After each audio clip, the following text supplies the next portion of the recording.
another sunny day in New Mexico.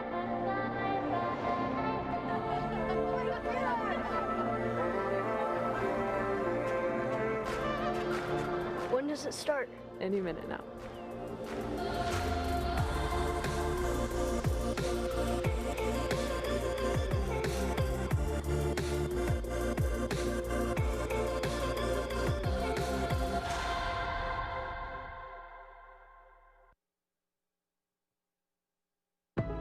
Greetings, planet Earth, and welcome to Spaceport America, the beautiful home of Virgin Galactic in Sierra County, New Mexico, and the stage for today's momentous occasion.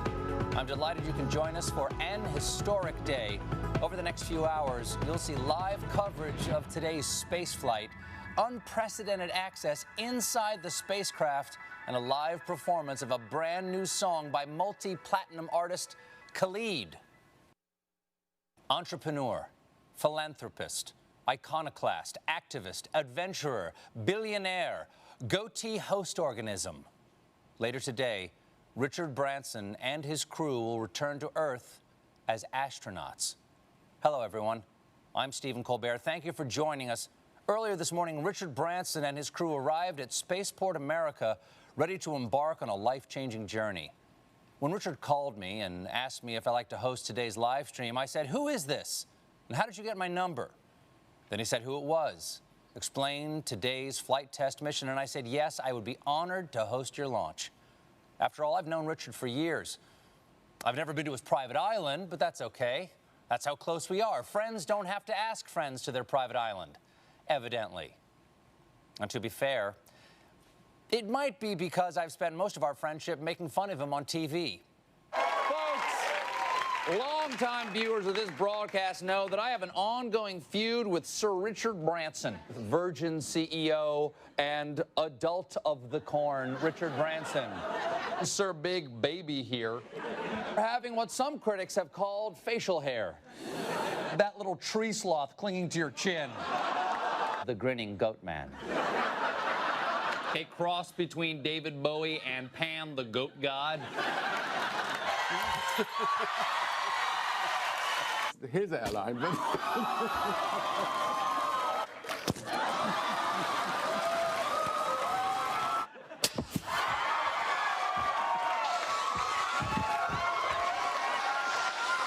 obviously, I said all of that in character on a comedy show. So, Richard, I want you to know, as myself, sincerely, I meant every word. But there is one thing Richard and I do have in common: a deep, lifelong passion for space exploration. That's why Richard founded Virgin Galactic in 2004 with the dream of sending private citizens into space. Now, to do that, he needed to build every part of a whole new industry. He had to construct a spacecraft capable of the journey. Then, to launch these space planes, he had to help create the world's first commercial spaceport. And most importantly, he had to find the people capable of turning his dream into a reality, as well as people brave enough to get on a spaceship built by the guy who launched a soda this awful. Seriously, he lost money selling sugar water. All aboard! Today marks the culmination of Branson's dream. He and his crew will set off on a supersonic voyage in which they'll achieve a maximum velocity of more than Mach 3.5 and ultimately enter zero gravity. Imagine staring out the window onto the vast expanse of space and seeing Earth below, our beautiful blue planet staring back. Unless, of course, you're the guy in the middle seat. Then you have to ask the astronaut sitting next to the window to put it all in perspective for you. Oh, and I'm being told that there are no middle seats in space. Thank you, science. It's been a dream of mine to go into space ever since I was a child. Unfortunately, I cannot be on the spacecraft today. I had a thing. Also, I was not technically invited, but Richard was generous enough to give me a spacecraft of my very own. And I will be using this model to give scientifically accurate play-by-play of today's historic events, as well as doing this.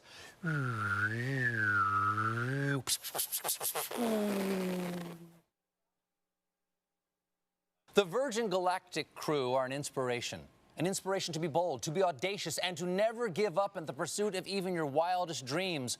So let's now take you to where the action is happening, live in the studio at Spaceport America, where your other co-hosts are standing by.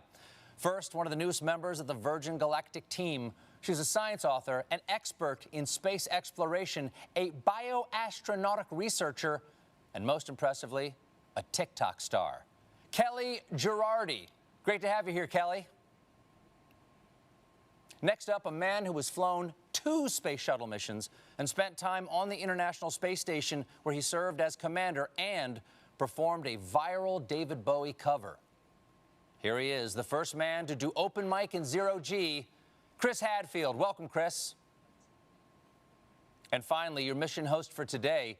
She's a structures operations engineer for Virgin Galactic, and fun fact, actually got married in the spaceship that will be taking the crew up today, Veronica McGowan. So now I turn it over to Veronica, Chris, and Kelly for more on today's historic flight. Thank you. It's a pleasure to be here with you all, live from Spaceport America. It's a momentous day for Sir Richard Branson, a milestone for Virgin Galactic, and a historic event for the future of spaceflight. Just 7 weeks ago, Virgin Galactic completed the first ever human spaceflight from the great state of New Mexico, and today our founder and his crew will become some of the very few people to have experienced space travel. Let's take a look at how they arrived to Spaceport America.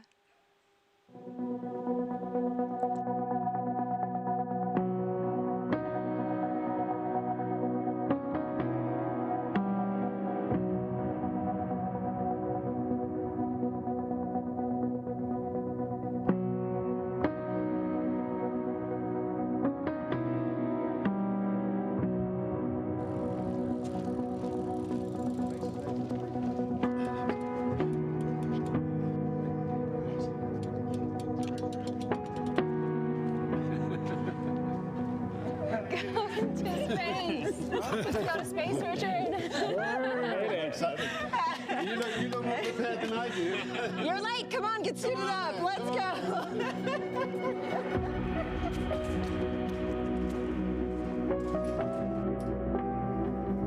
Open sesame. Good morning, Unity 22. Welcome to Spaceport. Please sign in to the astronaut logbook. The name's Branson, Sir Richard Branson, astronaut 001, license to thrill.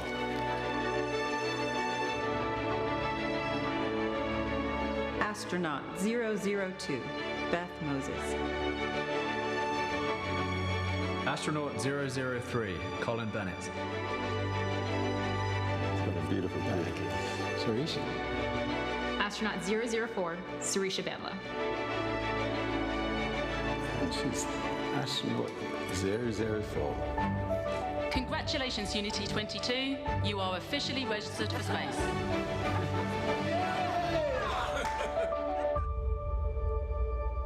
See you up there.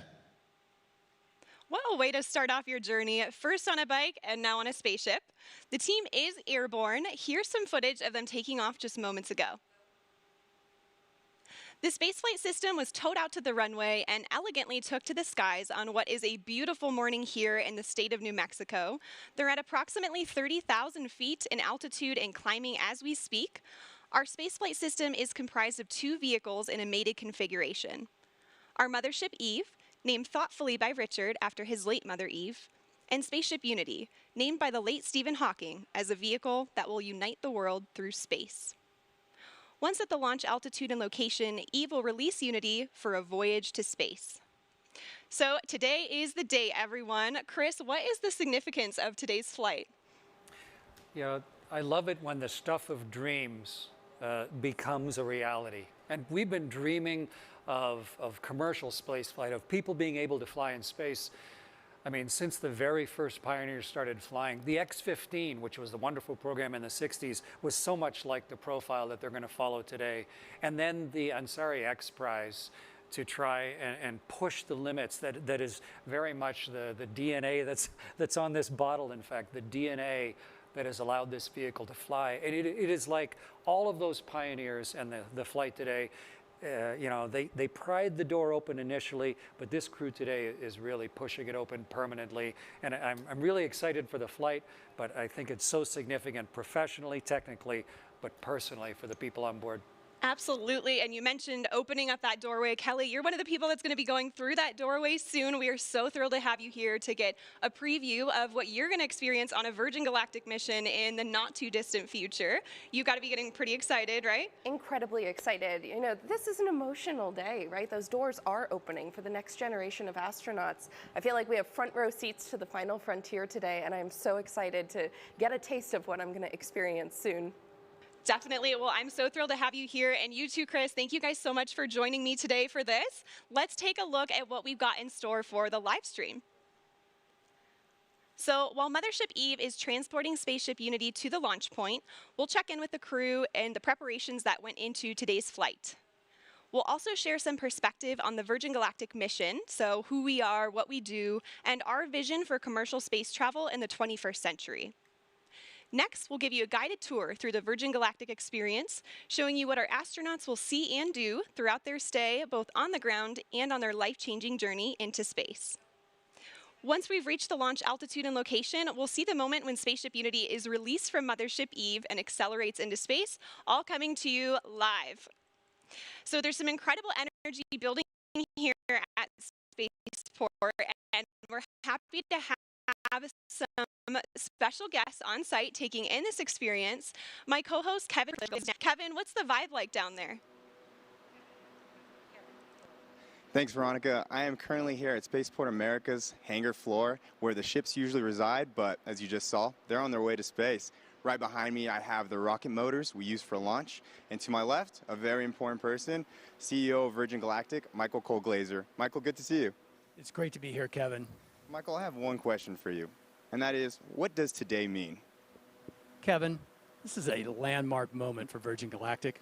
It's a landmark moment for the new commercial space industry, and it certainly is a landmark moment for our founder, Sir Richard Branson, who right now is showing that when you have the fortitude to follow your dream, you can make a hugely profound impact on the world. It's a historic moment because today we are endeavoring to open access to space for all. Can you imagine? Being up there and looking back down has to be one of the most amazing feelings, and we can't wait for more people to experience it. I have to say how proud I am, Kevin, to have all my friends and colleagues who are today's crew representing the entire company. They're opening the door for the astronauts of tomorrow. We're thrilled to be here today and so excited to have all of you watching to be sharing this moment with us. It sure really is a historical moment for us, and I'm excited to be here. I'm going to be out on the street, so I'll see you guys in a little bit, but we're going to send it back to you. Virgin Galactic's mission of sending humans into space requires tenacity, innovation, and an unparalleled drive to succeed. Turns out pioneering a new form of space travel is a tough job, possibly even tougher than my job, where I talk to celebrities for 1 hour a day. But the Virgin Galactic space is to make space itself more accessible and approachable.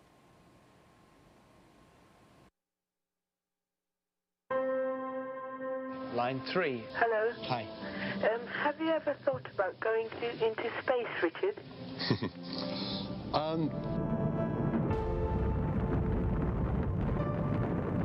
The moon landing was a catalytic moment for me. I remember my dad taking me outside onto the village green, and we just looked up at the moon. I really did think that myself and many other young people would one day be able to go into space. I waited and I waited and waited for that opportunity, and it never came. They got me thinking. I went to the registry office and I registered the name Virgin Galactic Airways. It's a brilliant innovation story. The origins of spaceflight at the time, it was big government. The X Prize was a chance to turn that into a much more personal spaceflight experience. Spaceship One claimed the X Prize, and it proved the dream was possible. This was the first private venture to go to space, return safely, and do it again just 2 weeks later. And then from there, we just started expanding. We knew we wanted a bigger system. We wanted something that you could float about the cabin, actually experience zero gravity. Virgin Galactic offers the first real platform where we can actually open it up to make space for all of us. We build on the shoulders of giants, but we want to be that first baseline for Earth and actually deliver on that promise. We are changing the way humanity views space. We've taken the impossible and we're making it inevitable. I always want to celebrate the team on this. You need heart. You need the best minds. You need the best humans to work on programs like this. The sky is no longer the limit for us. This is an inflection point in human history. 2 astronauts on a tiny television inspired a kid from England. Imagine what greatness can come from a generation seeing Earth from space. You're seeing your home planet. It's a real connection with the Earth. It grounds you and it feels timeless. I think in the same way that I was inspired by the moon landing. Release. Fire. I really hope that there will be a world who will be captivated and inspired about the possibility of them going to space one day.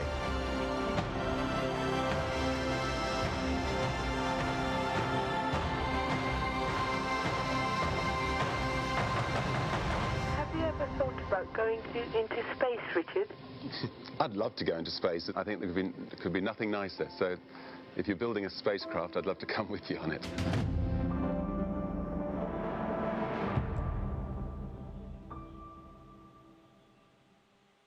Truly inspirational, and right now all of that inspiration is up in the sky as the Virgin Galactic spaceflight mission makes its way towards the launch point. Let's take a look at these onboard camera footages now and see what we've got here. We are already at 40,000 feet. You can already see the incredible view and the sky starting to darken there. This is already higher than what most regular commercial airliners will travel at. So I'm sure all of our astronauts are taking in that view already and getting really excited and prepared for the mission. Now, Kelly, we hope to connect live with Richard throughout the show here. What would be going through your mind if you were on board with him right now? Gosh, you know, aside from the overwhelming excitement, right, I think it would just be a sense of awe, the hard work and the vision that it took to get to today, and the magnitude of what it means for the next generation of humans who are going to experience the wonder of spaceflight. Absolutely. I mean, this is certainly the dawn of a new space age, and Mothership Eve is currently ascending still. We're already over 40,000 feet. Our target launch altitude for today is 45,000 feet. But in addition to that launch altitude, we also have a designated release point within the airspace. So while you may see us get to altitude rather quickly, we'll continue to complete our flight path until we get to that designated launch point. So everything's looking really good. Again, they're over 40,000 feet now, and just a beautiful view you get there already. I imagine they're just getting really excited for their upcoming space flight. So speaking of the crew on board, let's take a look at the folks in flight today. Virgin Galactic pilots are without a doubt among the very best of the best. They're some of the most experienced pilots in the world, and there are very few flying machines on Earth or off Earth that these professionals haven't flown. In fact, 4 of our pilots are among the very few in history who can lay claim to the title of astronaut. And 2 of them are heading to space again today. Let's meet the crew now. We'll begin with the folks who are supporting today's flight in the chase plane, giving us visuals on the spaceflight system while airborne. Pilot in command of our chase plane today is Jamil Janjua. He's completed over 4,000 flying hours in 48 different vehicles throughout his career, which spans over 20 years in the Royal Canadian Air Force. Joining Jamil is Patrick Moran, who served as a pilot in the Marine Corps for 20 years, where he operated as a test pilot and a test pilot school instructor. He joins Virgin Galactic with over 3,000 flight hours in 34 different aircraft. In Mothership Eve today, we have CJ Sturkow in the left seat. CJ has completed 4 NASA Space Shuttle missions and 2 Spaceship Unity space flights. He's been flying for 37 years and is the first person to enter space from 3 different states. CJ is joined by Kelly Latimer in the right seat, who's logged more than 6,700 hours in her 32-year flying career. And Kelly is also a pilot with Virgin Orbit, our sister space company, and she just flew their successful launch the other week. Piloting Spaceship Unity today, we have our chief pilot and astronaut, Dave Mackay. Dave's been with Virgin Companies for over 25 years now and has more than 14,000 hours of flight time to his credit. Just incredible, and spanning no fewer than 140 different types of aircraft. With Dave is astronaut Mike Masucci. Mike recently passed more than 10,000 hours of logged flight in a career that's put him in the cockpit of more than 80 different types of aircraft, including the U-2 and, of course, our very own Spaceship Unity. As you can see, our passengers today will be flown to space by some of the most accomplished and experienced pilots in the world. And in the cabin of Spaceship Unity today, there are 4 mission specialists. Let's hear some more about them now. Astronaut 004, Surisha Bandla. I'll be testing the researcher experience. Virgin Galactic is opening up the opportunity to go to space for everyone. This is a whole new era to get people from different backgrounds, different geographies, different communities into space. And it's giving researchers the opportunity to fly with their payloads. And that is unheard of. They can take the work that they've been doing on Earth to space. And I'm so excited to see where the community takes it in the future. Astronaut 003, Colin Bennett. I'll be evaluating cabin procedures during boost and weightlessness. When I was younger, I assumed that space was only available to a very select few. I had no idea myself that I would ever be in a position to go to space, but here I am. And how awesome it's going to be a part of the journey of opening this up to hundreds and then thousands of more people in the future. Astronaut 002, Beth Moses. I'll be spaceship cabin lead and test director. I cannot remember not dreaming of going to space. There's the little tiny kid looking up at the stars, the little girl making model rockets. It was part of my childhood. I think it's a very natural, human, innate curiosity. We're all explorers and adventurers, so I really don't remember an age or a moment where I discovered space. I just always remember dreaming of going to space. Astronaut 001, Richard Branson. I'll be evaluating the customer spaceflight experience. Astronaut 001, what a title to have. Now, I don't know about you guys, but I'm excited to hear who gets the spot of 007 as well. So let's hear more about the man who has the license to thrill.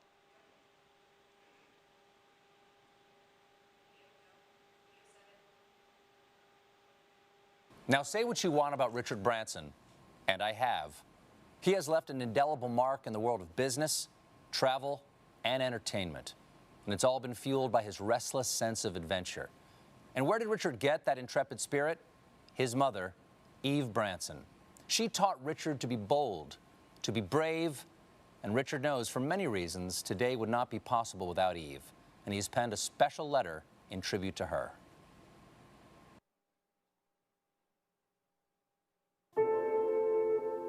Dear Mum, you always told me to reach for the stars.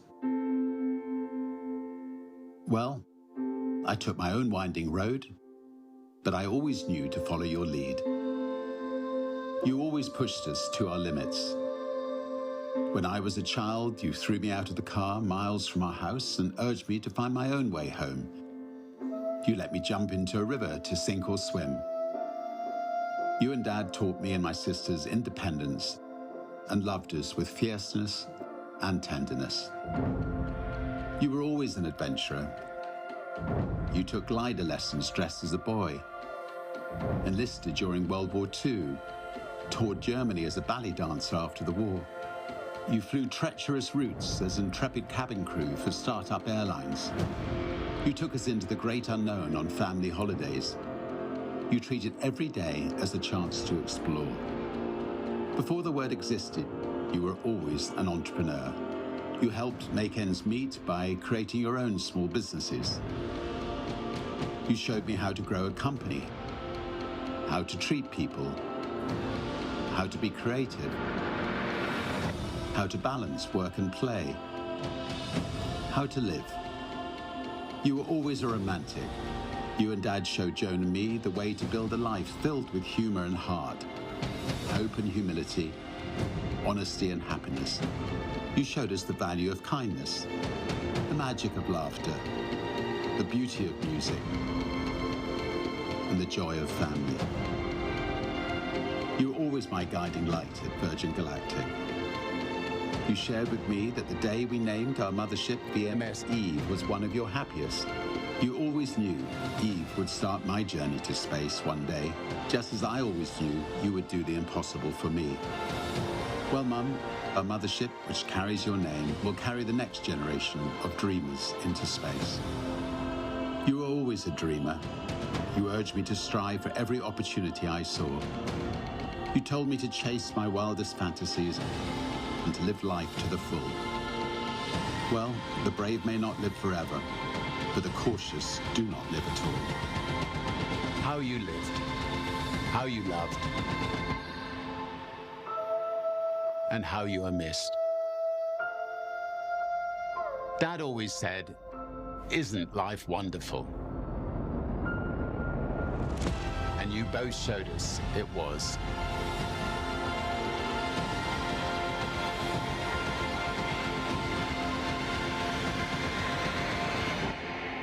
Always.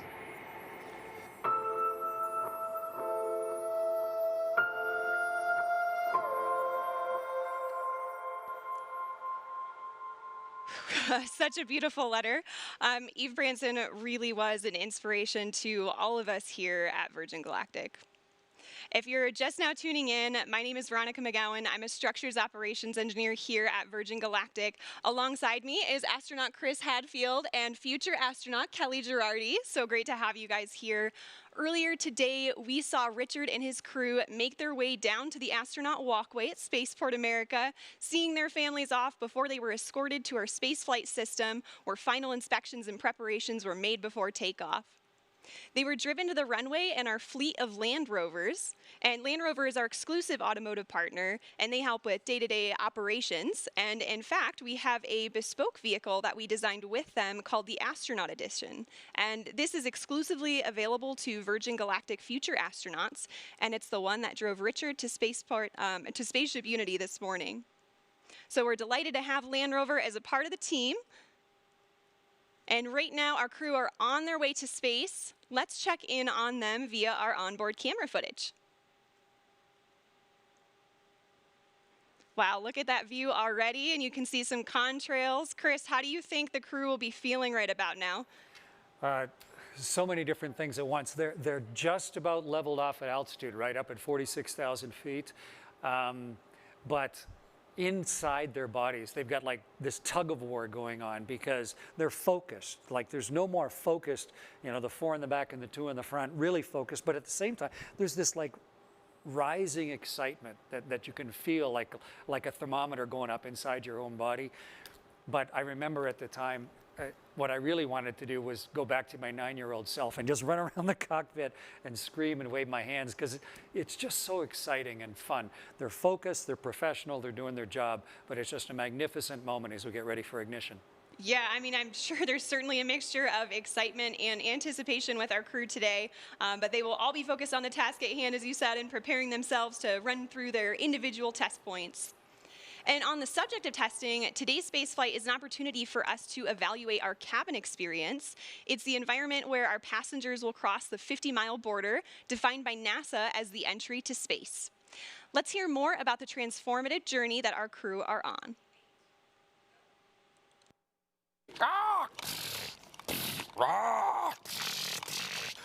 You shall. Oh, hello. I was just contemplating the wonder of innovation. You know, back in 1860, it took 10 days for the Pony Express to deliver a letter from Missouri to the toilet while they vacation on the other side of the world. Progress. But while some technology has grown exponentially, others have remained practically the same. Planes still travel at the same speed they did 50 years ago. We still use the same ground launch system from the early days of space travel, and they haven't come out with a new snow cone machine in years.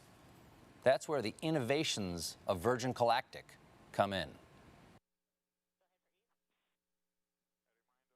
What does spaceflight with Virgin Galactic entail? Well, it has a unique combination of revolutionary design innovations that make it like no other vehicle that has ever gone before. Firstly, air launch. Most rockets you see make a loud and bumpy vertical launch from the ground. To launch from the ground requires huge amounts of energy to lift the vehicle from a static start and to propel it through the thickest parts of the Earth's atmosphere. Instead, Virgin Galactic spaceflight starts with a smooth runway takeoff, not dissimilar to a conventional commercial airliner. The spaceship, attached to a mothership, gracefully ascends to the launch altitude of around 50,000 feet, bypassing the thickest parts of the Earth's atmosphere, making it far more energy efficient and far more comfortable for the passengers inside. When the vehicles have reached the launch altitude and location, Mission Control provides clearance for release. Release, release, release. The pilots activate the launch and set spaceship free. Within seconds, the rocket motor ignites as the vehicle starts its rapid ascent toward the stars. During this awe-inspiring journey, the spaceship reaches speeds of up to 3 times the speed of sound, and out the window, passengers will watch the color change from blue through indigo, and then to the iconic inky black as they soar into space. Once the rocket motor shuts down, passengers will unbuckle their seatbelts and float effortlessly around the cabin, enjoying the childlike freedom of zero gravity. The cabin becomes a spacious, 3-dimensional playground as passengers experience space firsthand, helmet-free. The ship has an incredible 17 windows, and passengers won't be able to resist being drawn towards the undeniable, euphoric beauty that lies beneath, as planet Earth looks right back at them in all her majesty. Whilst enjoying weightlessness and the life-changing view, the vehicle is preparing itself for re-entry into the Earth's atmosphere, utilizing the second design innovation of Virgin Galactic's space system, the Feather. There's FPGs. Re-entry is arguably the most challenging aspect of space travel and has largely been approached in 2 ways, with winged vehicles or with capsule spacecraft. The revolutionary aspect of Virgin Galactic Feather technology is that it enables the vehicle to act like a winged vehicle when it is advantageous to be a winged vehicle, and then behave as a capsule when a capsule design gives you the advantage. On the way to space, the spaceship folds in half, with the booms moving upward to a 60-degree position as our pilots put the vehicle into an elegant backflip. This points the windows straight back towards Earth, offering passengers astounding and unobstructed views. This maneuver also allows the vehicle to behave like a capsule on re-entry, spreading the friction heat generated from re-entering the Earth's atmosphere across the entire underside of the spaceship and aerodynamically enabling it to reorient itself from any position. Once the ship has slowed down and starts to travel through the thicker parts of the Earth's atmosphere, where a winged vehicle is advantageous for maneuverability, the booms come back down from their feather position and the spaceship gently glides back home safely and smoothly, ensuring a thrilling yet comfortable ride for those on board, and landing on the same runway it took off from. A truly extraordinary design, fit for an out-of-this-world experience.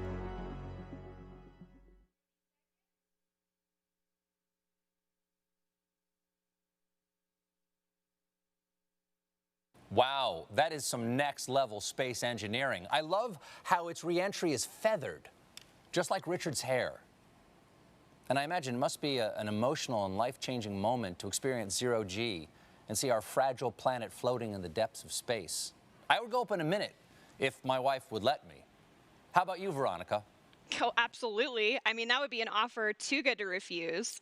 Now, Chris, I'm sure you'd agree that the experience that Richard is having right now is probably a lot more comfortable than your launches. Yeah, I had a chance to fly as part of the space shuttle crew twice, and then I flew on the Russian ship as the pilot once. And it's a little capsule, like they were talking about winged and capsule vehicles. But both of them needed a rocket to get them up above the atmosphere.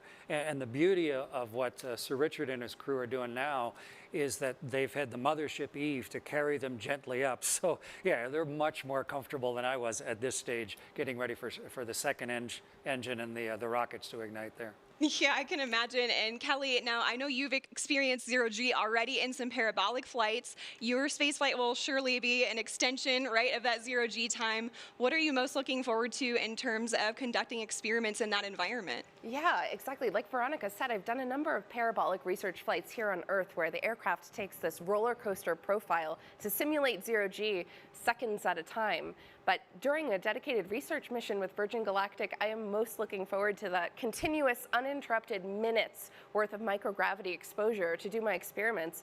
It's just an unprecedented time. The next generation of researchers and scientists are going to be flying with their payloads, and I'm so excited for what's to come. Yes, definitely excited for your space flight, and I'm very excited that people can experience, not only that personal transformation on space flights, but also conduct scientific research. So it's a really flexible platform. I am hearing from our Mission Control Center now that we are about 6.5 minutes out to release. We're getting pretty close. So let's go ahead and switch over to our onboard camera footage for the whole portion of the flight here until landing. I am hearing we're in the middle of our L-10 checks. And L-10, it means we're approximately 10 minutes out from the moment when Mothership Eve releases Spaceship Unity. And this is based on an estimated time of arrival to that release point. So timing may vary a little bit, but the closer we get to that point, the more accurate the estimate becomes. And right now we're about 6 minutes out. So up until L-10, Eve is in full mothership mode, carrying Spaceship Unity to altitude and providing her, through essentially an umbilical cord with electrical power, system heat, and cabin pressurization. And this air is conditioned, so we can keep folks cool on the ground for hot summer days like today, and heated at high altitudes where things get a little bit cooler to keep the pilots and the passengers comfortable. So at L-10, Spaceship Unity switches to her own battery power for avionics and control systems and performs electrical checks, feather system checks, flight control checks, and more. And about each check here. These days, more and more systems are becoming automated, especially in aircraft and spacecraft. And what's really exciting about the Virgin Galactic spaceflight system is that our crew truly are hands-on with the piloting throughout the flight. Oh, there's Sir Richard Branson now. It's so exciting to see them in the back. I'm sure they are just getting incredibly excited. And of course, as mentioned earlier, we have Dave and Mike up front. We have an amazing team of pilots here, and they just love to pilot a vehicle that is arguably the most exciting vehicle in the world to fly. And I imagine, this also provides passengers with an additional level of comfort, knowing they have crew members with them throughout the duration of the flight. There they are again, just moments away at this point. It's looking like we're about 4 minutes and 20 seconds out now.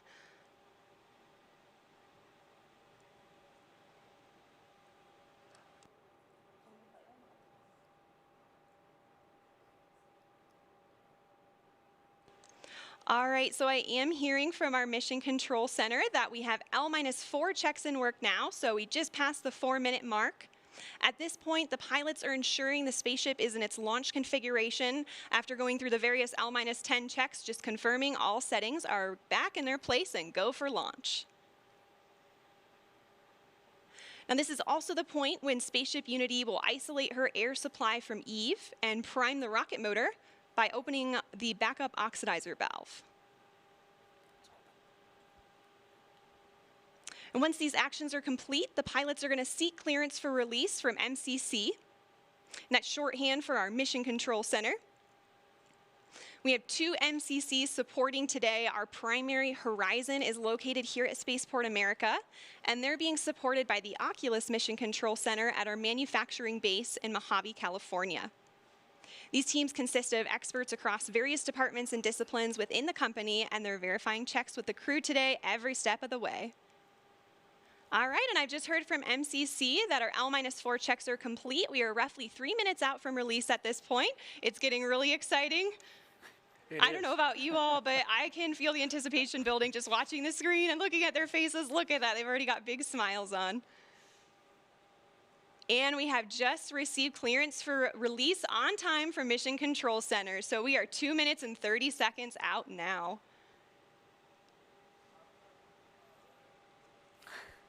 I can only imagine what it would be like to be on board. This must be incredibly exciting for the crew.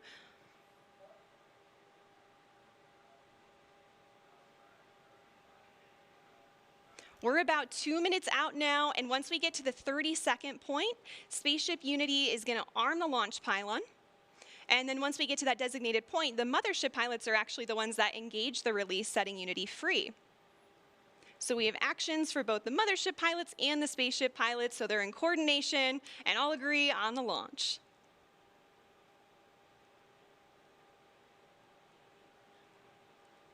Yeah, it's a hugely exciting and focused moment right now. Definitely. 1 minute and 30 seconds.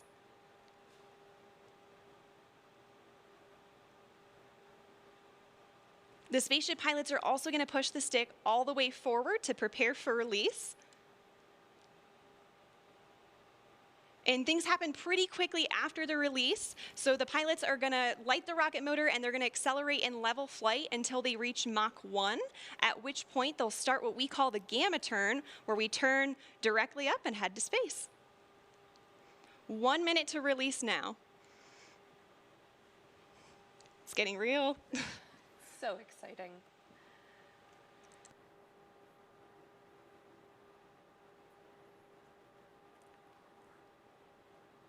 "45 seconds.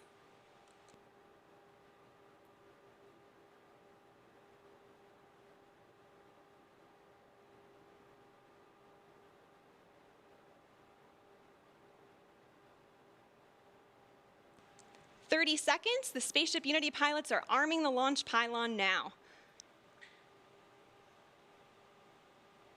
We are armed for release. 20 seconds.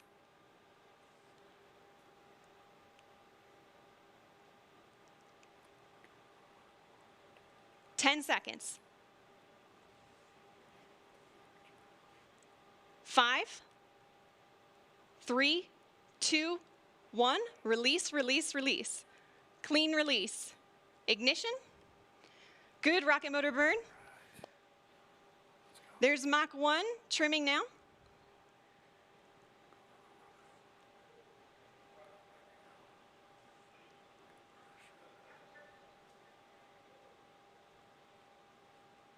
Trim complete. Unity is pointed directly up and heading to space. Things are looking great. We are 25 seconds into the burn now, approaching Mach 2. 30 seconds, Mach 2. Everything's looking really good and stable. 40 seconds. 45 seconds. 50 seconds, approaching Mach 3. There's Mach 3. And 60 seconds, and that is a full duration burn, folks. We are headed to space. And the passengers in the back have been cleared to unstrap. Our predicted apogee is 279,000 feet and climbing. The pilots are now unlocking the feather, and as soon as they do that, it's going to initiate a backflip for Spaceship Unity. This is normal. We want those windows pointed down towards the Earth to maximize that incredible view. So feather is coming up now, and the pilots are also enabling the RCS, or reaction control system, which is what they'll use to control the attitude of the vehicle while we're outside the atmosphere.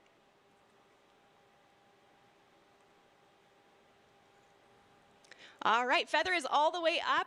We are at about 250,000 feet now and climbing. As soon as we cross the boundary to space, we'll hear a word from our founder, Sir Richard Branson.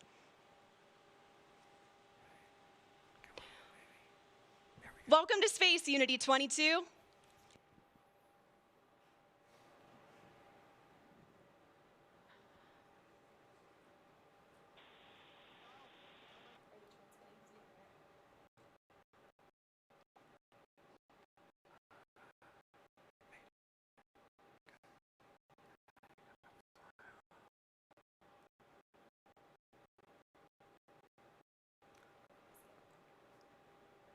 So it doesn't sound like we're cameras recording things on board today, and we'll be sure to capture his magical words and share them with the world when they're available. We reached apogee 282,000 feet. Remember the day, remember where you are, and remember who you shared this with, and remember the name Virgin Galactic, because today, space is virgin territory. The culmination of a life's work, more than a half a century since the world rejoiced in and was transformed by humans leaving planet Earth, Sir Richard Branson fulfills his long-held dream of experiencing space with his crew.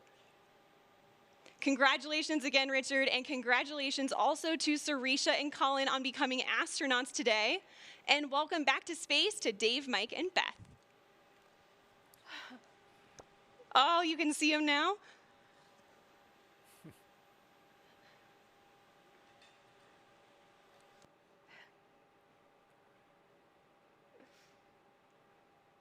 So we are on the re-entry portion of our flight now, and the mission specialists are heading back to their seats. Our training team has worked really hard on this portion of the flight to make it very natural and intuitive for passengers. Now, when we talk about space travel, a lot of people know and expect the boost portion of the flight to be loud and thrilling, but what's interesting is re-entry is also very similar, as supersonic air is flowing over the vehicle in the feathered configuration. Shock waves form on top of the cabin, which are audible to those inside. And for those of you on site watching on the ground, you should be able to hear a double sonic boom as Spaceship Unity once again breaks the sound barrier.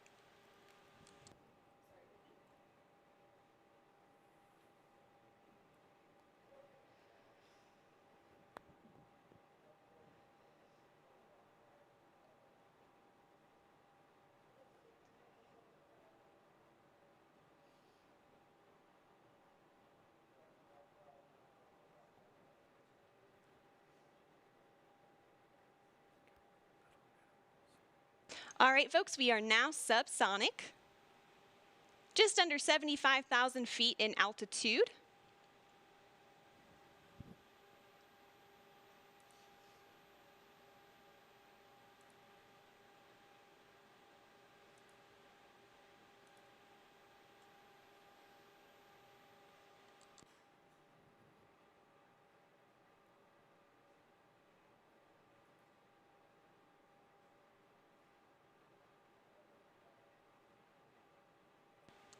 Now also note too, this is our first time transmitting HD camera data down to the ground and then out to a global live stream. So please do see some drops in the feed, but we still have some really great ground footage coming in here. Oh, there we go. Now we can see that is the tail cone of Unity. And the pilots are lowering the feather now. Now, as the feather comes down, the nose of Spaceship is going to drop. This is normal and expected. Once that feather's down and locked, the pilots will begin a gentle pull up to a level attitude. And I'm hearing the feather is down and locked now. So at this point, Spaceship Unity is a glider, so it's all about balancing her potential and kinetic energy. So if the pilots want to go faster, they point the nose down, and if they want to go slower, they bring the nose up.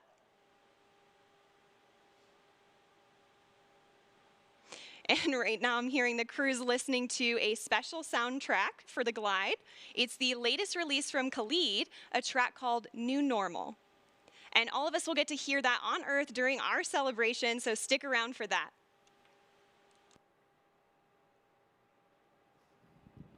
I don't know about you all, but I am still feeling overwhelmed and excited about what we just witnessed. And there's one person in particular who's got to be having all of the feels right now. You can see him sending a congratulatory shake to his passenger, Colin Bennett, there with him. Let's see if we can connect with the crew again here. Is manual dump to 200.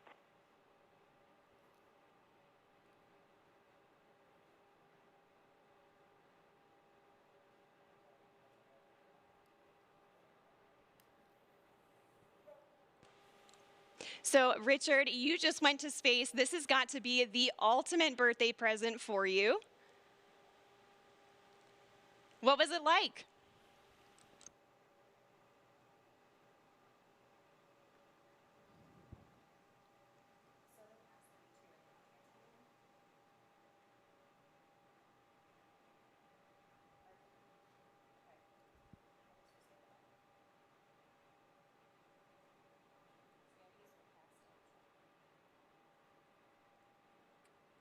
All right, folks, again, sorry, we're not getting that transmission through the live broadcast, but again, we do have lots of recording devices aboard the spaceship, and we will be sure to release some footage of Richard and the crew up there today.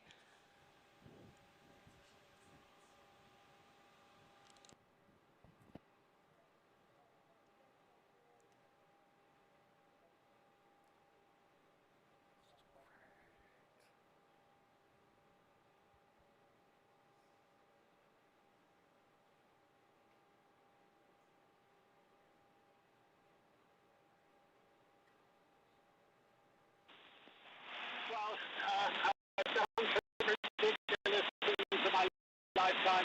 That was really one day to be able to experience it. It's a complete experience of a lifetime. And now I'm looking down at a beautiful spaceport. Congratulations to everybody for creating such a beautiful, beautiful place. Congratulations to all our wonderful team at Branson Galactic for 17 years of hard work to get us this far.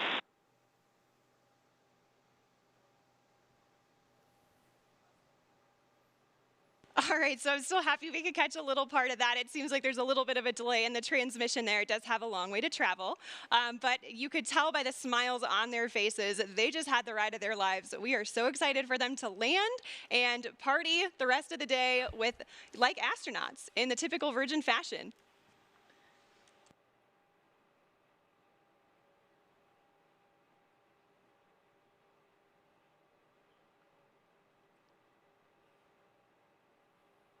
So we are at 22,000 feet now and descending. And as I mentioned earlier, Unity is a glider at this point. So the pilots right now are discussing their energy management plan. And pretty shortly here, they'll be meeting up with our chase aircraft with Jamil and Patrick to get some really cool visuals of Spaceship Unity.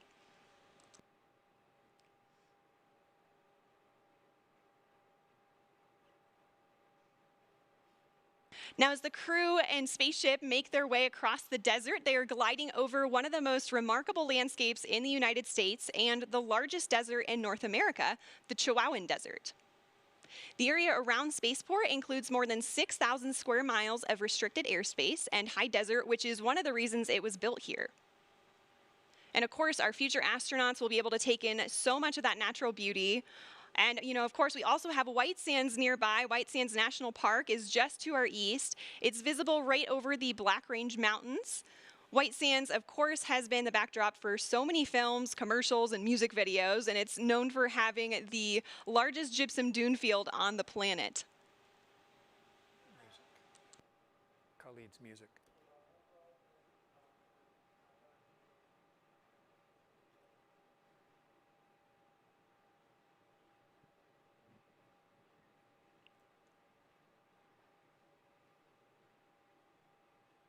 So also nearby is the Oregon Mountain Desert Peaks National Monument, and that's nearly 500,000 acres of protected land that our guest families will be able to experience. And even though temperatures can hit the triple digits in the summer here, we also have cool desert days. And fortunately, our pilots and crew can stay comfortable thanks to their spacesuits. They were designed with our technical spacewear partner, Under Armour, and they're absolutely beautiful, as you can see on the crew there. They're lightweight and made of flight grid knitted fabrics, which forms the spacesuit and also helps regulate their body temperature.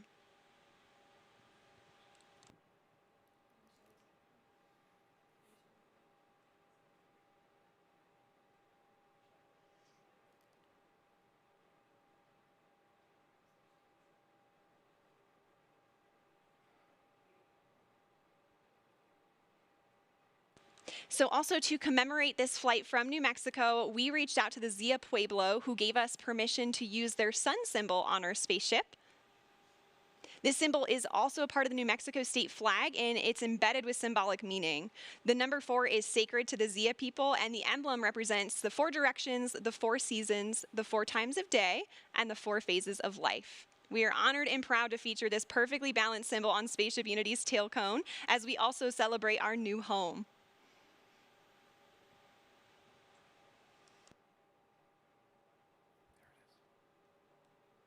Oh, you can see the chase in the background there outside of Richard's window. The pilots are coordinating with Chase now and discussing their energy management plan. They're at about 9,500 feet in altitude, and the runway out here at Spaceport America is around 4,600 feet in altitude.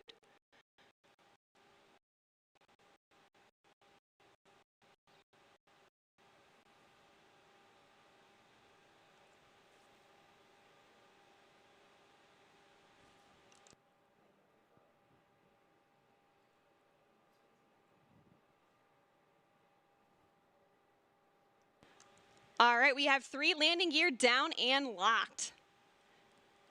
Now the pilots are going to be landing on runway 34 today, so that's coming from the south and towards the north for those of you on site watching.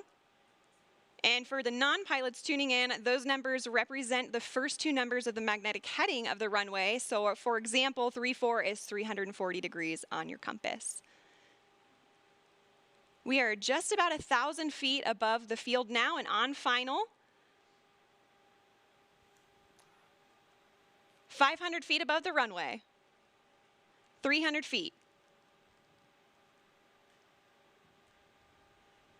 Over the threshold.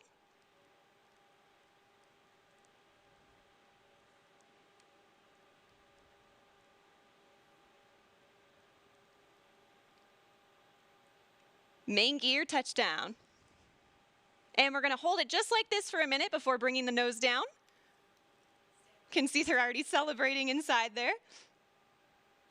And the nose is coming down now. Nose gear touchdown. And braking.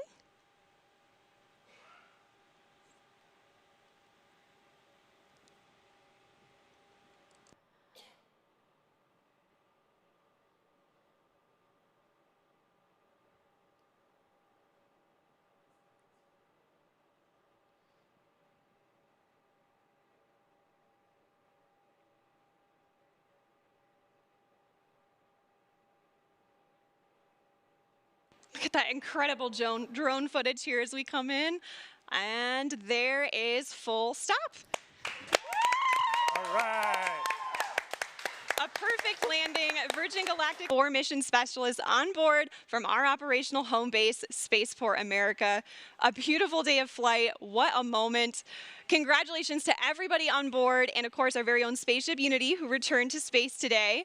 And of course we also saw beautiful flying from our Eve crew, CJ and Kelly, and brilliant work by our chase pilots, Jamil and Patrick, all of whom are still in the air right now. Great job to you all. Ladies and gentlemen, there it is. More than half a century since the world rejoiced when humans first achieved spaceflight, Richard Branson fulfills his dream of experiencing space travel. Congratulations to Richard and Virgin Galactic. Congratulations also to Colin Bennett and Sirisha Bandla on becoming astronauts. And also a welcome back to space for David Mackay, Mike Masucci, and Beth Moses. Well, stay tuned, folks. We will be hearing more from our astronauts later in the broadcast, and we also have a special musical performance to celebrate today's milestone. But first, let's hear some thoughts on the flight. Chris, you've returned from space several times now, both on a capsule and a space shuttle. How does this landing compare to the landings you've experienced? Well, obviously, that's a much more gentle landing than a capsule on my Soyuz flight. The shuttle 2 times is quite similar to what the crew just went through. But for them, of course, it's such a personal experience now. And what are they going to do with this? How are they going to take this amazing view of the Earth that they've just had and the kind of brave new nature of what this whole team has just accomplished? How are they going to now make that part of who they are, and how are they going to share this experience with other people? You know, that's what's going through their minds right now. I'm just so proud of the whole team. That was an amazing accomplishment. It was epic. And, you know, as somebody who has spent, what, like 4,000 hours in space, is it? Yeah.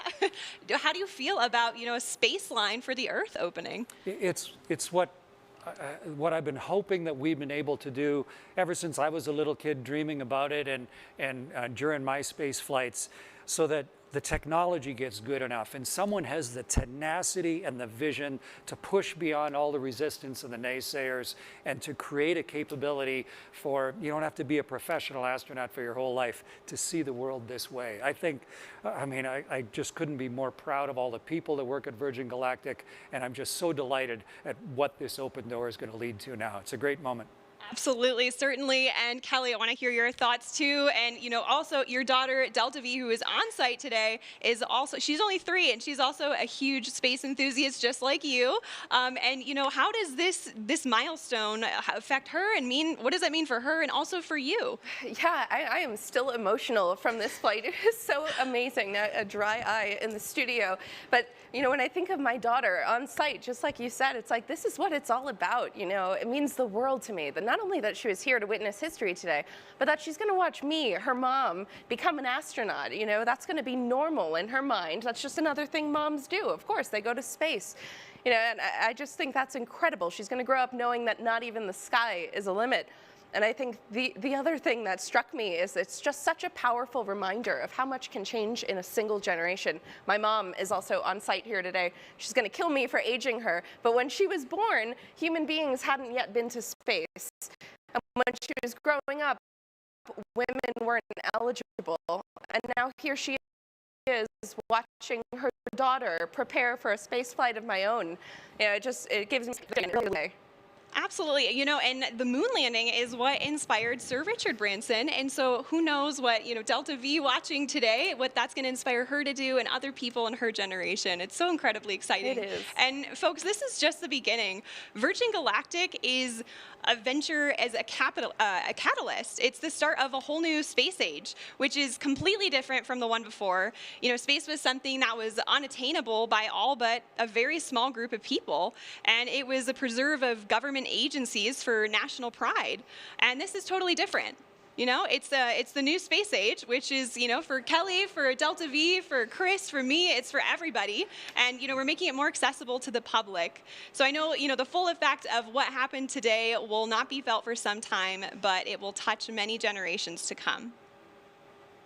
Now, Chris, you were aboard the ISS for about 5 months at one point, right? Did the view out the window ever get old? Gosh, no. At the end of my 5 months on the space station, we were getting back into our ship, just sort of like the crew returned today. And just before I got into my spacesuit, I went over to the window just to try and soak up a little more of that incredible perspective. The world is so generously beautiful.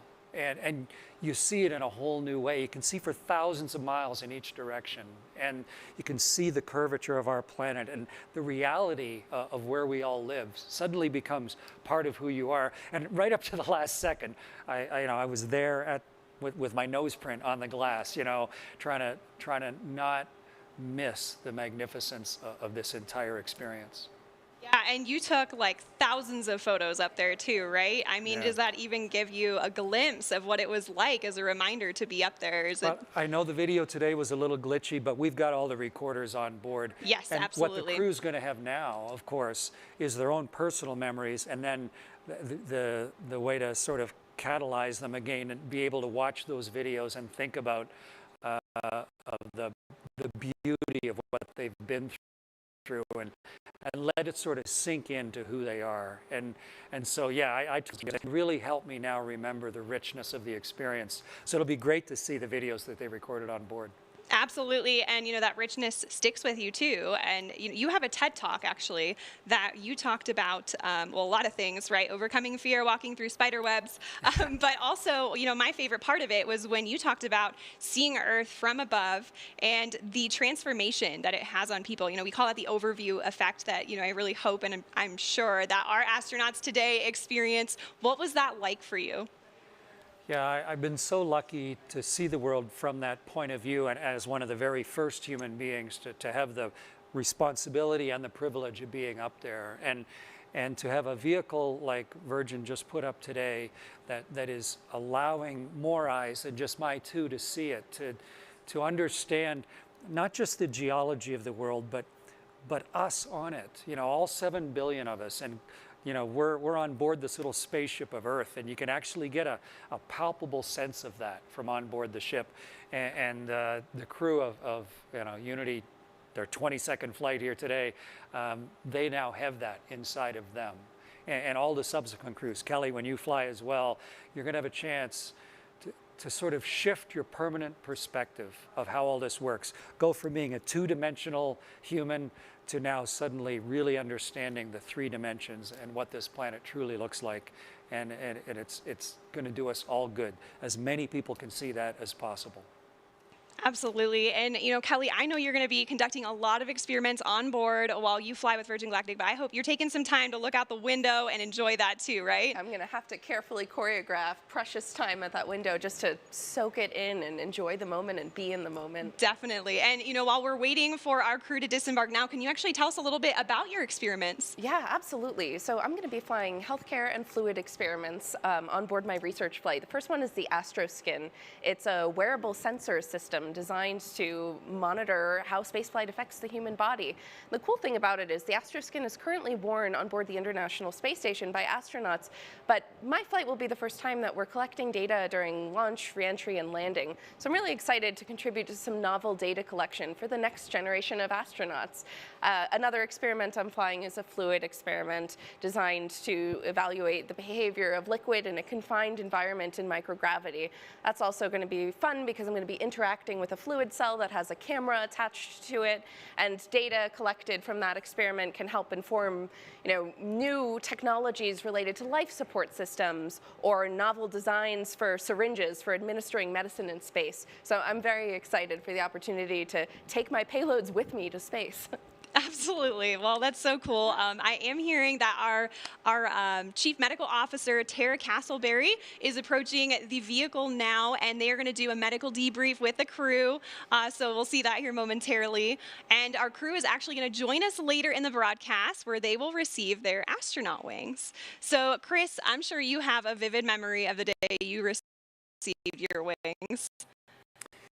Yeah, wings that we wear on our chest, they're a measure of a lifetime of work and purpose and personal accomplishment. And all of the different organizations, of course, have their own wings. But when I flew in space, it was the very that's on my chest. So that was a huge honor for me to have, you know, the Prime Minister of Canada to take these new wings that had minted to show a new human accomplishment, and then for me to have that as part of who I am for the rest of my life. And so it's a huge honor for me that I'm going to be part of that ceremony for these folks that just flew now. I was just going to say, now you get to return that honor to the crew today. That's so exciting. And you have a really important role to help present those astronaut wings. So we're all looking forward to seeing that. As our pilots and passengers prepare to make their way back to spaceport, let's hear a little bit more about our special musical guest who will celebrate their arrival.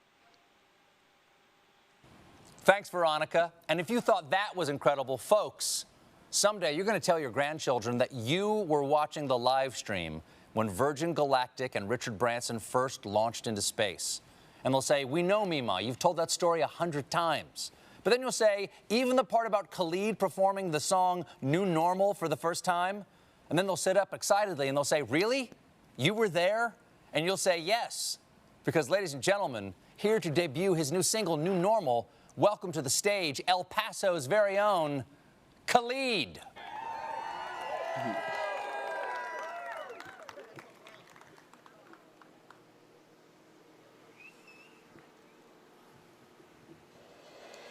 You find your ways never enough. Though it's been tough for you, losing touch, but summer has its end sometimes. And although I can't promise you much, you'll be fine. You'll be fine.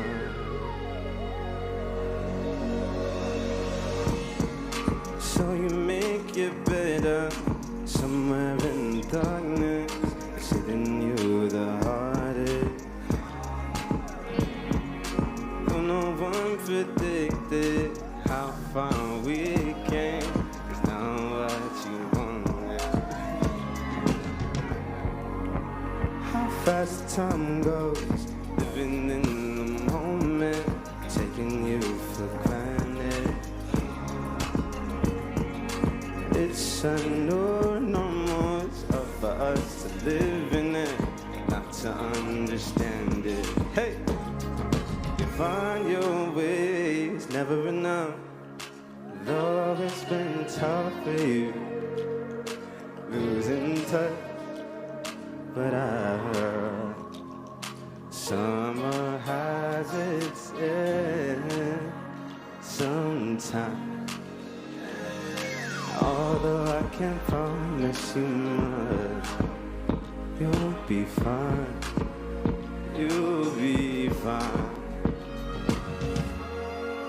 You unpick your pages, how the story goes. And this life is what you make it. It's out of your control. It's almost like you're screaming, but no one hears your voice, 'cause everything is changing.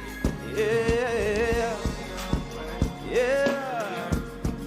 'Cause everything is changing, and I can't stop a thing. Whoa, whoa, yeah. Everything is changing. Yeah. Oh, whoa, whoa, just yeah, yeah, yeah. Just take me back to this time. Just how is yeah. You find your ways, never enough.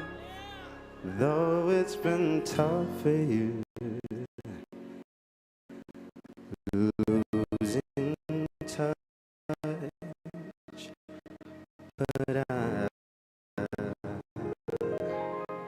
summer has its sometime.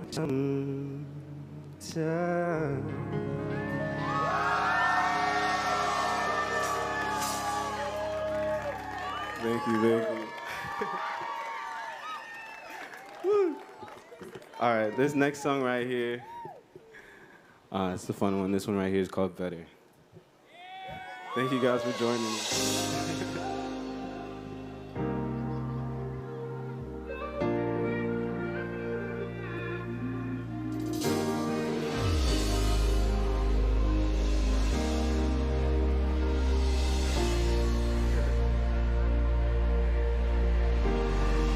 Love to see you shine in the night like the diamond you are. I'm good on the side, it's alright, just so me in the dark. No one's gotta know what we do. Hit me up when you're bored. Oh, nah, yeah. 'Cause I live down the street, so we meet when you need, and it's yours. All I is, nothing feels better than this. Nothing feels better. Nothing feels better than this. Nothing feels better. Nah, yeah. We got high. This is what you like, I admit. Yeah. Nothing feels. You say we're just friends, but I swear when nobody's around. Hey, you keep my hand around your neck, we connect. Are you feeling it now? 'Cause I am. I got so high the other night, I swear to God, I put my feet on the ground. Hey, hey. Back against the wall, this is all you've been talking about. My end, nothing feels better than this. No, no, yeah. Nothing feels, hey, hey. Oh, now we got high. This is what you like, I'll admit. nothing. No, left, right. Take it back, bring it side to side, like that, right. No, left, right. Take it, yeah. Oh, yeah. Nothing feels, yeah. Nothing feels better. Nothing feels better. No, yeah. Now we got a heart to see what you like. Hey. Nothing feels better than this.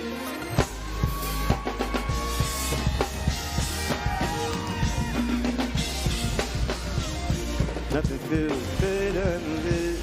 Hey.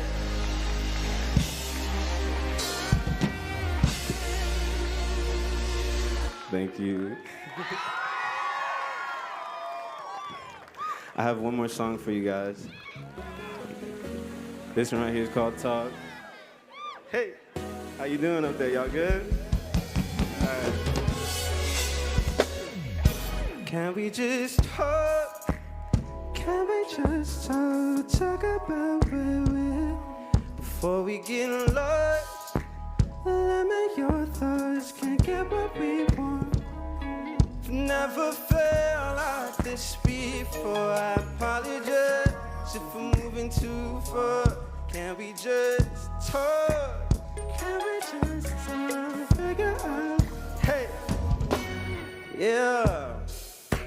Starting off right, I can see it in your eyes. I can tell that you want more. What's been on your mind? There's no reason we should hide. Tell me something I ain't heard before. Hey, you've been about it, and it's you want more.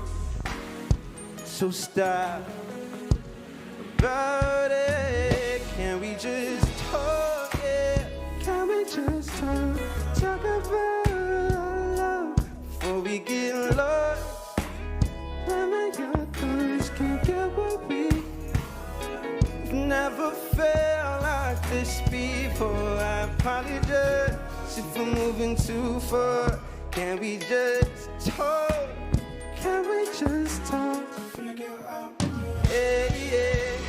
Oh, nah. Penthouse view, got some flowers in the room. I'll make sure I leave the door unlocked. I'm on the way, swear I won't be late. I'll be there by 5 o'clock. Hey, you bet about it, and it's me you want. So stop about it. Can we just talk? Can we just talk? Yeah, before we get lost, yeah, let me I've never felt like this before. If we're moving too far, can we just talk? Yeah. Can we just talk? Can we just? Can we? Before we get lost, yeah, let me Yeah, I've never felt like this. Yeah, but can we just talk?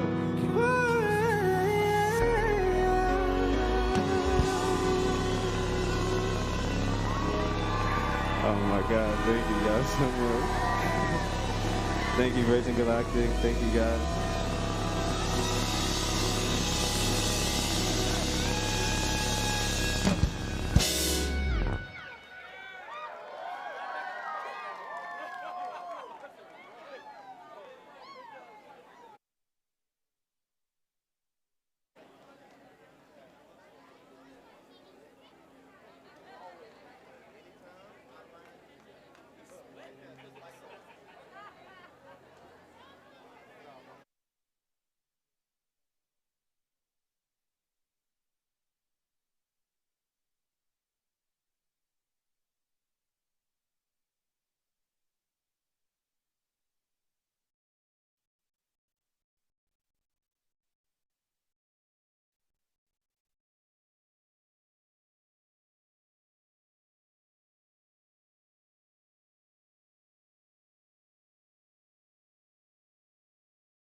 Put your phone down, Chris. We're ready now? Yep. Great.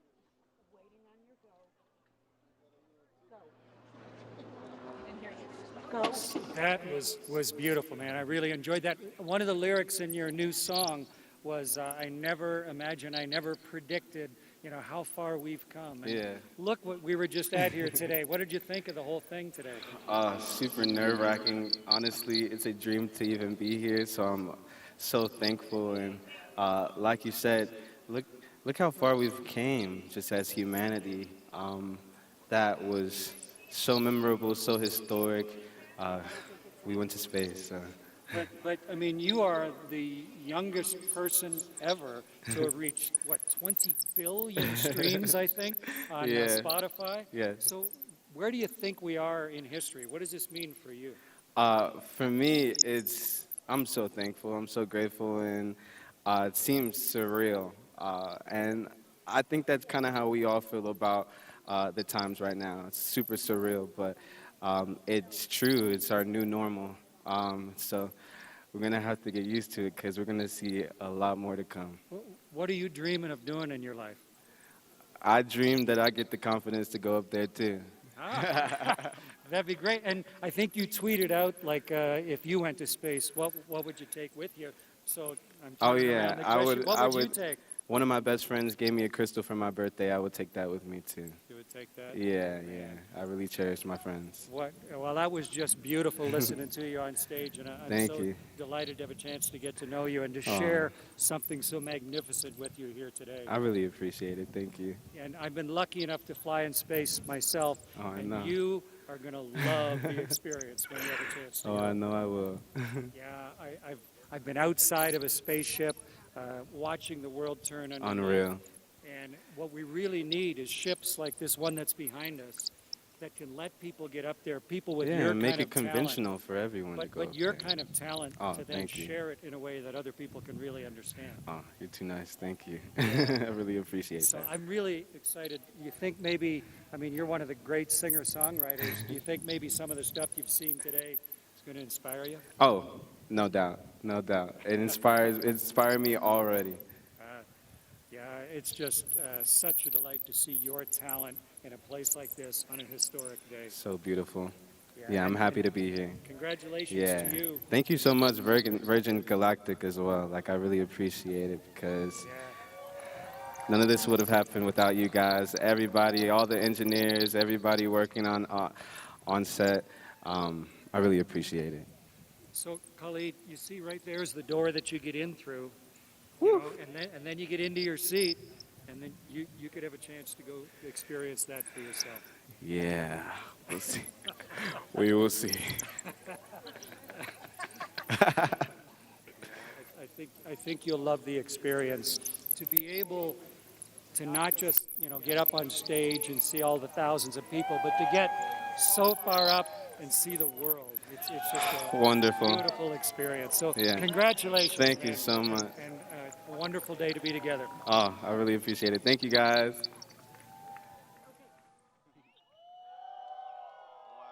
Well done, man. Well done.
Well, we just witnessed the crew disembark from the spaceship, and what a hero's welcome they received. That was so adorable, seeing all the friends and family greet them now officially as astronauts. Now, we're going to give them just a minute here to freshen up. They're entering Gaia now, which is what we call the first level here at Spaceport America. So, like I said, they're going to get an opportunity here to just freshen up. But while we wait, let's hear more about some of the other Virgin companies in our Virgin family. If we can do this,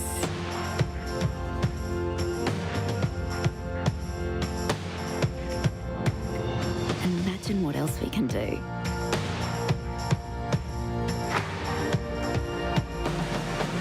If we can go here, imagine where else we can go.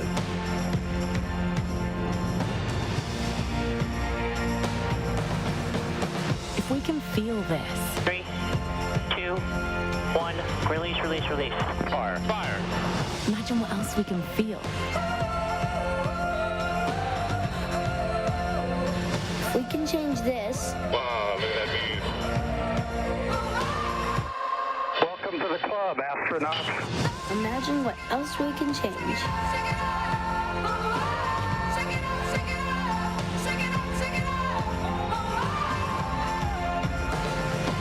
If we can share this,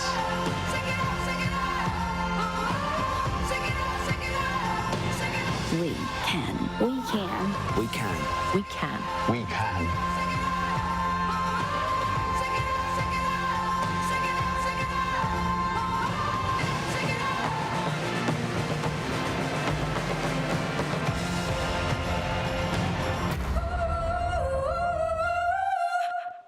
It's so wonderful to see how all of the Virgin companies are making a difference in the world. Now, you saw some of our footage from our previous flights in that video as well. Let's see some highlights from today's flight.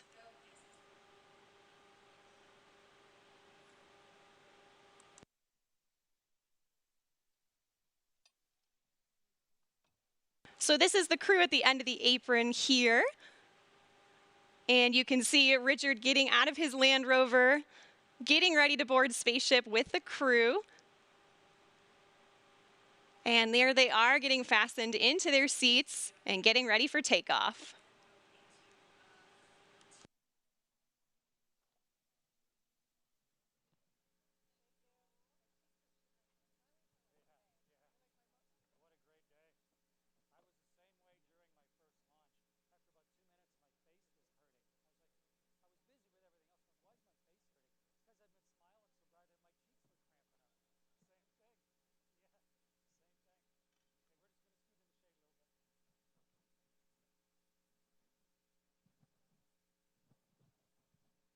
Just a beautiful takeoff, and I imagine that's just so comfortable and intuitive for people to experience on their way up and give them, a way to contemplate what's about to happen. And there's release there, the exciting moment, lighting the rocket motor and headed to space.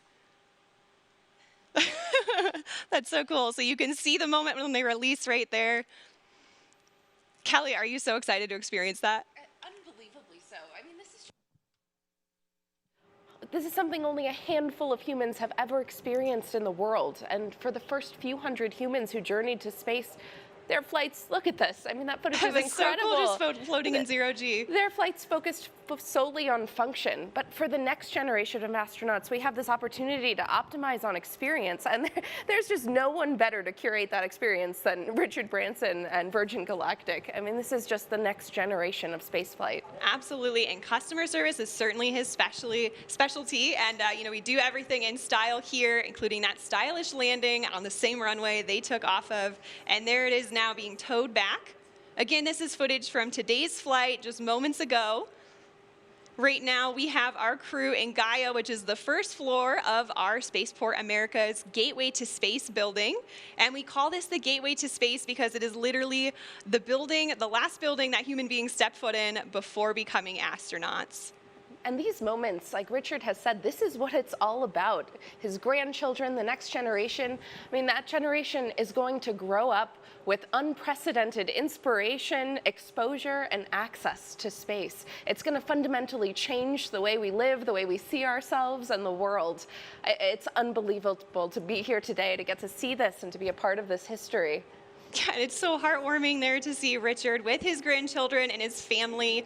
You know, back in 2018, on our very first space flight, he wrote a letter to his grandchildren. Let's take a step back and see some history on that.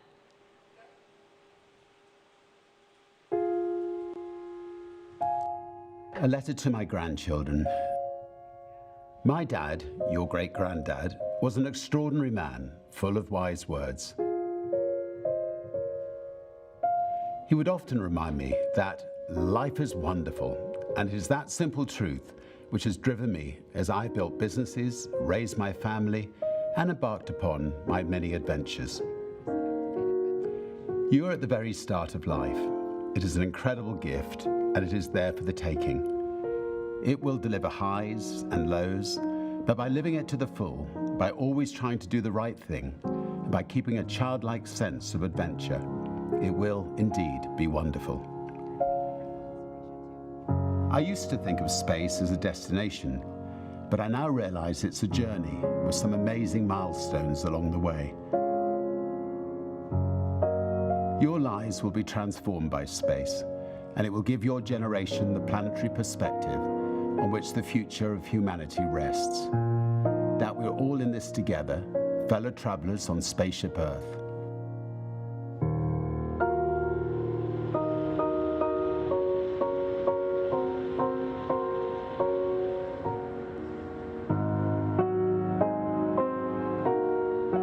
Today we pass the most significant of them all, as our beautiful VSS Unity, along with the hopes and dreams of so many, became the first spaceship built for regular passenger service to put humans into space.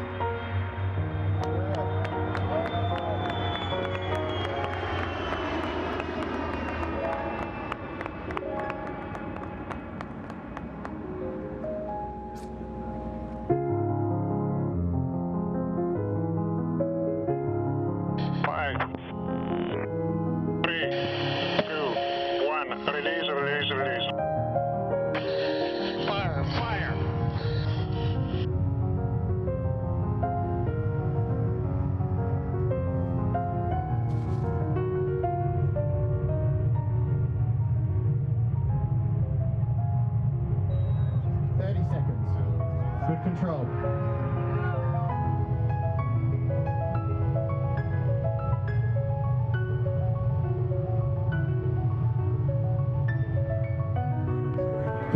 Seconds. 58 seconds. Motor shutdown. 2.8. Great motor burn, everybody. We're going to space, Richard. 264,000 feet. Welcome to space, Unity.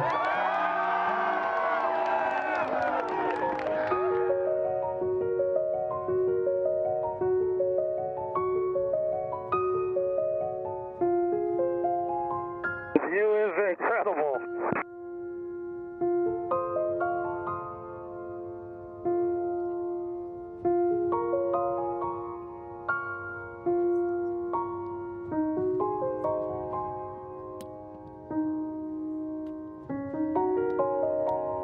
Check that out. We can see Mexico.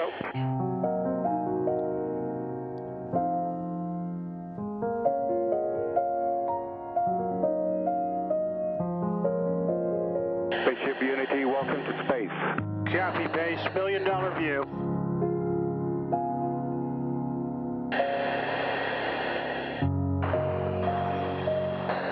At the G.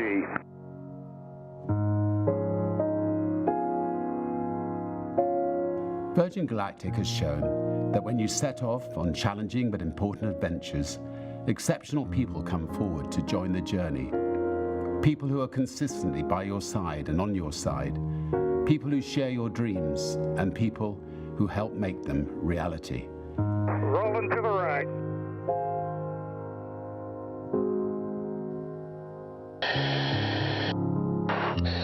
complete.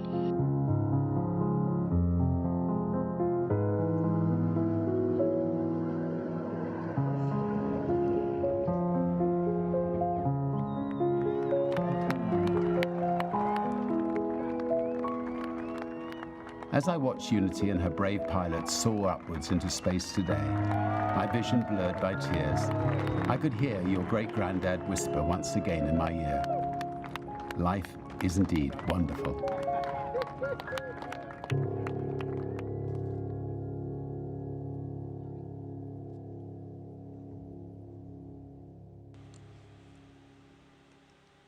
That is just really heartwarming, and it's so cool that his grandchildren could be here with him today to celebrate his space flight. Now, our crew pretty soon here are going to receive their astronaut wings, and I'm hearing that Gaia and the ramp are just in full celebration mode at this point. And let's go ahead and check out some of the action down there. Kevin, who have you got there with you? Thank you so much, and we are here where the action is, and it is, you can feel it. It's so much fun out here. Everyone's excited. And who do I have the pleasure of speaking with today? Sharon Hagel from Orlando, Florida. And welcome, Sharon. And what did you think of today's launch? Oh my God, it was so exciting. I'm beyond it's over the moon. And I didn't realize it was going to be so emotional. I'm still shaking. This is incredible. You and me both, Sharon, and it's really exciting. And I also hear that you're actually a future astronaut who's going to go on the ship yourself. Yes, I'm so proud to be a part of this community, this family of astronauts from the very get-go. It's an amazing group of like-minded individuals who love space. That's amazing, and I'm excited for you, and I can't wait till that moment. And then, in fact, thank you so much for speaking with us. We have another future astronaut, I think, coming right over here as well. Mr. Ron, I think we spoke a little bit before. Yes, can you tell us what your name is and where you're from? Yeah, it's Ron Rosano, San Francisco Bay Area. Well, welcome here to Spaceport America. What do you think of the location? Oh, it's always fabulous here, and it's such an emotional day, and not only for us that are connected to Virgin Galactic and the project, but as we turn a corner and expand the thinking and understanding of our world and us as a planet, and to think of the views and the ways things are going to spread for students and people around the world, and thinking of us on a spaceship, Earth, and us a crew on Earth is a very emotional, profound thing. That's amazing. Yeah, so what are you looking forward to most when you go up to space here in the near future? Oh, it's hard to say. I think you would expect a change in your understanding of the world and in the way it relates to you. That's fantastic. And I hear you work with children in some organizations. Can you talk a little bit about that? Sure. I've been organizing video conferences with students from classrooms all over the world with me and other future astronauts, and also staff from Virgin Galactic. So we give students the opportunity to have a one-on-one Q&A session with people that are going to space and people that are building spaceships. And that's incredibly rewarding work, and we're so glad to do it. Oh, we're glad to have you here, and thank you so much for speaking with us today. And we have one more guest down here we wanted to talk to. And what is your name? Hello, I'm Zana Vazim, and I'm from Toronto, Canada. Well, welcome here to New Mexico. What did you think of today's event? It was unbelievable, unreal, and truly out of this world. Have you ever thought about going to space yourself? Yes, actually, I am a future astronaut. I'm the youngest one so far. And the reason that I think space is so inspirational and important is because it represents the unity of humanity. It truly doesn't belong to one country, one nation, and it's without borders. And so my dream is not just for myself to experience space, but for women and young girls to experience it too. Well, you are truly an inspiration, and I can't wait for your journey. It's going to be coming up soon, and today marks the big day. It's a catalyst for all this, a new day for us in space travel, and here we are. Can't wait to get back in the crowd, so we'll be checking back with you guys in a bit. Back to the studio. It's great to see some of our future astronauts here today. Right now, we have over 600 future astronauts from 60 different countries. I know all of them today, whether they're here at Spaceport America with us or watching from around the world, will be eagerly anticipating the day they arrive here with their friends and family, ready to take in their space flight. All right, ladies and gentlemen, at this time, our amazing, historic, heroic crew are ready to come on over to be fitted for our wings ceremony right outside. Let's hear from a Virgin Galactic astronaut, our chief astronaut instructor, Beth Moses, who witnessed those life-changing views firsthand. My name is Beth Moses, and I'm an astronaut and the chief astronaut instructor here at Virgin Galactic. And I was honored to carry a little tiny piece of everyone's heart with me into space when I performed the first test of our customer cabin. I was very, very eager to perform this test to make sure that the company could succeed and you all could go to space. And so I tightened up my straps right before release. 3, 2, And I felt a free fall, like a drop tower at an amusement park. And time seemed to go slower for a little while, maybe because I was really eager for the rocket motor to light. fire, fire. It feels comfortable. It feels like a strong pressure, but it comes on slowly and smooth. But you definitely feel pushed back in your seat. And you have a sense that you're starting to go pretty fast. Then the pilots started to turn us towards space. I had expected the inertial forces to be the dominant sensory input during this gamma turn, and in actuality, they weren't. Outside my window, the sky had gone purple, and the sound and feel and sight, like nothing I'd ever seen before. So I came out of that gamma turn, and I certainly knew that I was headed to space. I could hear the pilots calling increasing Mach numbers, and I literally said, "We're doing it, we're going up." Standing by, 20 knots. Stick center, RCS enabled, transport 17 knots. At rocket motor cutoff, there's no lurch. I didn't lurch forward in my straps, and it's a common misnomer. There's no feeling of suddenly being weightless. Your arms don't suddenly float up. Your hair doesn't suddenly float up and get in your face if you have long hair. It's really actually far more gentle and quiet and calm than any of the Hollywood movies would lead you to believe. The first time you turn and get up out of your seat a little bit and look out the window when you're in space, of course, the first thing that caught my eye was the curve of the Earth. And then I had to go about my test. I tested a few ways to get in and out of the seat. I tested some handrails, and then ultimately made my way forward in the cabin, just behind our pilots, completely weightless, not touching anything, hands up, head up, hair up, feet up. And that moment around apogee is just something. So I was coasting to a stop and able to look out at the Earth. And it feels timeless, and it soaks into your soul. The sky, space, is just this deep, deep, endless black. And then the most compelling thing is the Earth below you. The vista below you is unreal. Beneath me was just this bright, bright, high definition Earth, like in all her glory, Mother Earth. Pictures do not do it justice, and I believe everywhere you fly, there will be something magic about the Earth, and here in New Mexico, you're gonna have the Hope Diamond, because White Sands is right next to the runway. And I think it's amazing that you are stopped and still, and your body has a chance to slow down, and you get this, forgive me, God's eye view of Mother Earth. That stuck in my soul. It's gonna stick in everyone's soul. It's amazing. It's one of the greatest things I've ever seen. I cannot wait for Richard and everyone to experience this and let it soak in and let it do good.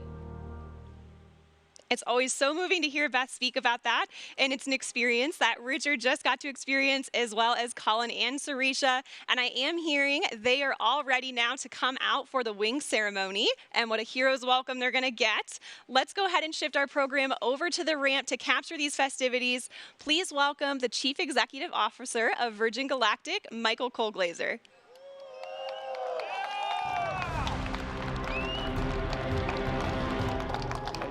Guys.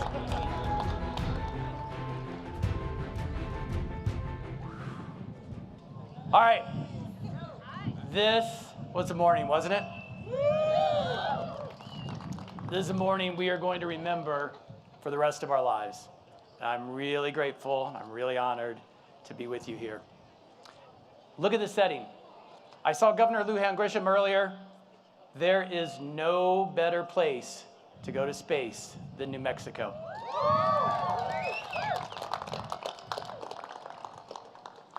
As it goes.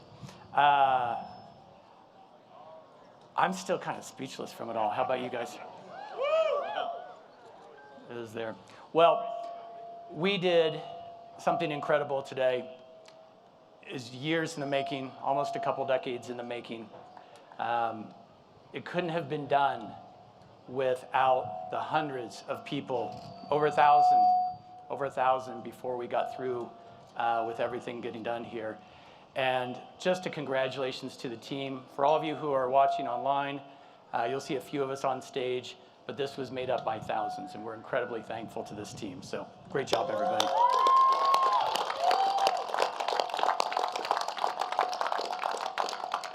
You know, there's one person in the Virgin Galactic family who's not here today, but who is an incredible, incredible force and guiding light for us, and that was Professor Stephen Hawking.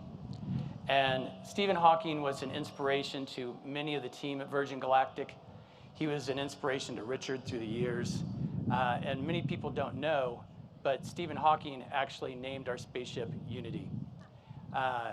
He's an incredible person, and at a moment like this, I think the words that should introduce our astronauts should be the words that Stephen Hawking himself spoke in 2016 when we rolled out our spaceship Unity. So with that, if we could please hear from the amazing Stephen Hawking.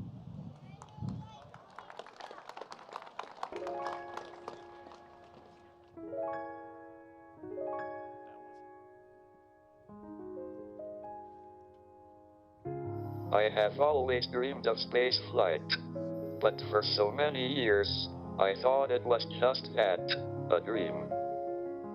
But I had reckoned without the dream of another, a man with a vision and persistence, to open up space flight for ordinary Earthbound citizens. Richard Branson made it his mission to make space flight a reality, for those intrepid enough to venture beyond the boundaries of the Earth's atmosphere. The first private astronauts will be pioneers. We are entering a new space age, and I hope this will help to create a new unity. Space exploration has already been a great unifier. Taking more and more passengers out into space will enable them, and us, to look both outwards and back, but with a fresh perspective in both directions.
Sorry, I was told, sorry, everything.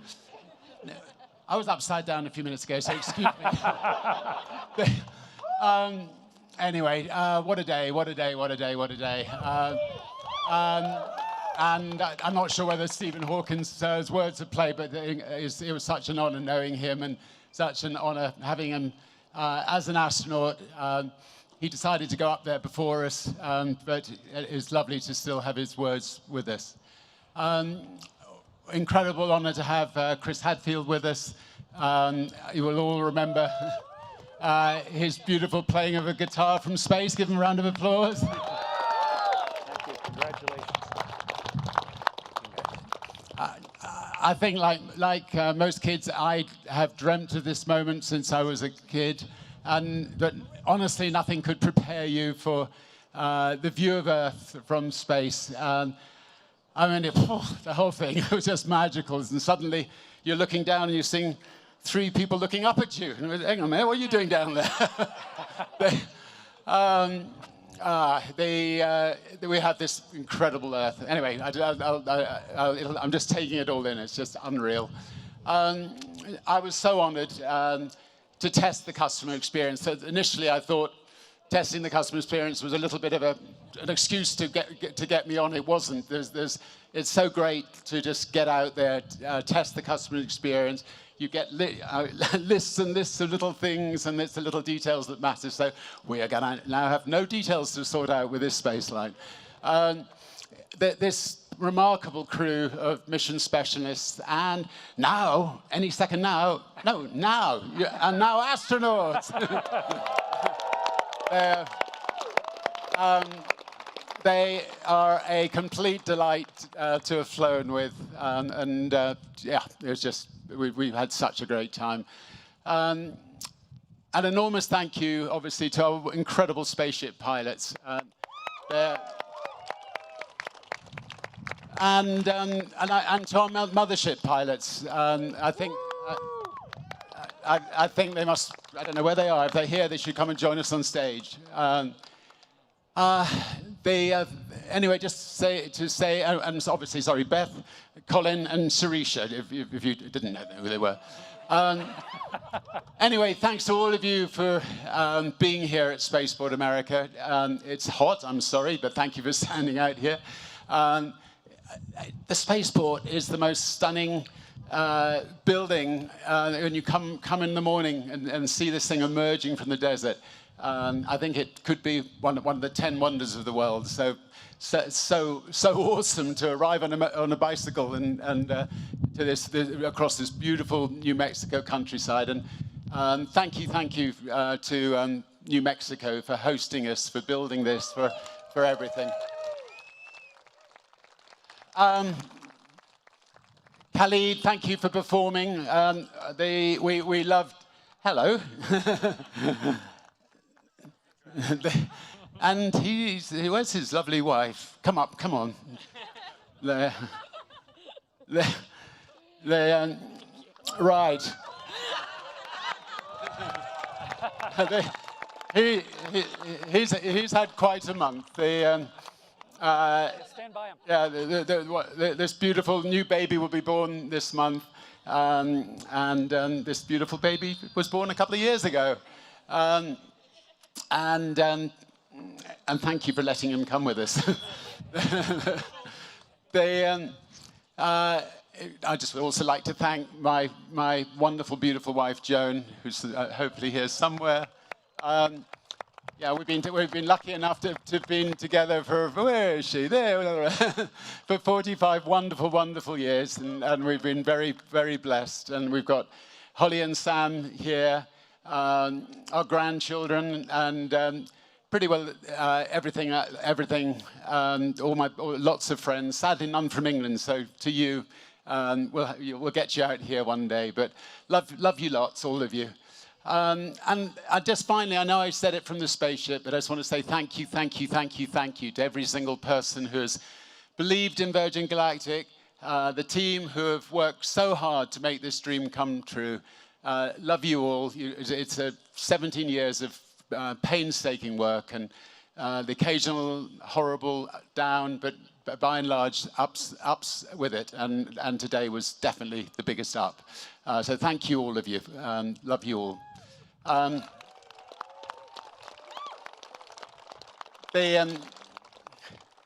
The mission statement that I wrote inside my spacesuit was to turn the dream of space travel into a reality for my grandchildren who are here, for your grandchildren, and for many people who are alive today, for everybody. And having flown to space, I can see even more clearly how Virgin Galactic is the space line for Earth. We're here to make space more accessible to all, and we want to turn the next generation of dreamers into the astronauts of today and tomorrow. We've all of us on this stage have just had the most extraordinary experience, and we'd love it if a number of you can have it too. And with that in mind, I have some news. So today, Virgin Galactic is thrilled to announce that we have partnered with Amaze to open space for everyone. So if you go to amaze.com, I think /space to enter, you have a chance to go to space. And every donation supports a charity called Space for Humanity. And you'll be entered into the Amaze sweepstakes for the chance to win not one, but 2 seats aboard one of the first commercial Virgin Galactic space flights. And with my Willy Wonka hat on, a guided tour of Spaceport America given by yours truly, and I promise lots of chocolate in the factory. I mean, the exciting thing about this is that if enough people all over the world participate, it just means we can just keep on, the charity can keep on doing tickets for people. So it's a lovely sort of self-propelling way of just trying to get lots of people who couldn't have otherwise afforded to go to space. So just imagine a world where people of all ages, all backgrounds, from anywhere, of any gender, of any ethnicity, have equal access to space. And they will in turn, I think, inspire us back here on Earth. If you've ever had a dream, now is the time to make it come true. And I'd just like to end by saying, welcome to the dawn of a new space age. Thank you. Let's do pins. You can keep that. Okay, thank you. Let's do wings now. It has been a tremendous day here in New Mexico. A beautiful sunny day. It's the time of year where from the sycamores and the maples, the little keys, after having worked so hard to grow vertically, are going to detach from the mothership of their tree and float and tumble and plant a seed somewhere else. And the wings that are the Virgin Galactic wings that I have the huge privilege of pinning on the crew are those sycamore seeds and the sycamore wings. It's just a beautiful acknowledgement of the work and the passion and the risk and the accomplishment of everybody here, and specifically these 4 new astronauts. So if I could have you come up first here, please. All right, go.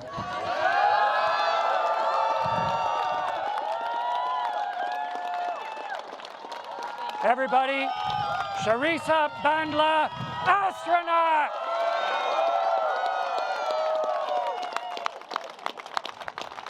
Balaclava. Get this in the right hand. Tremendous honor. Lovely that your family is here. There you go, sir.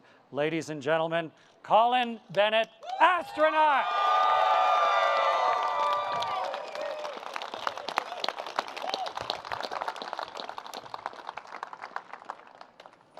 Ready? Yeah. Just reach across. There we go. Get the magnet secure. All right. And as part of the historic Unity 22 flight, ladies and gentlemen, it is Beth Moses, astronaut.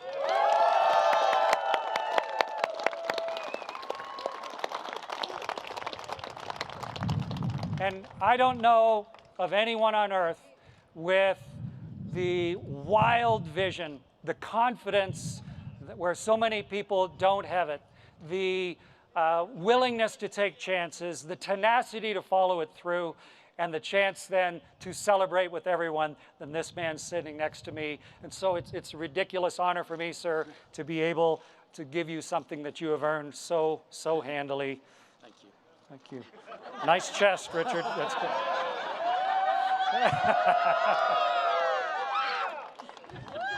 Ladies and gentlemen, this here is Sir Richard Branson, astronaut. Congratulations. Well done, sir.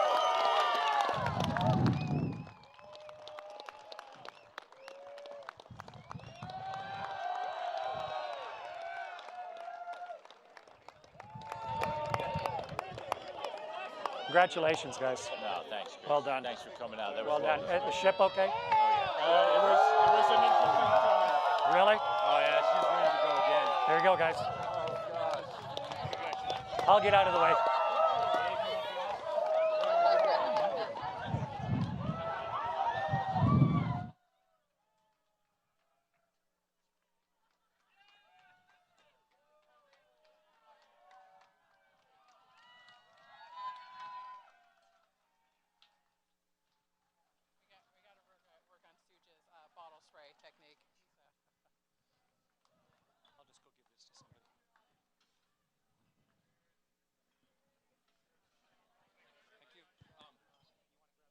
Yeah, I'll grab that.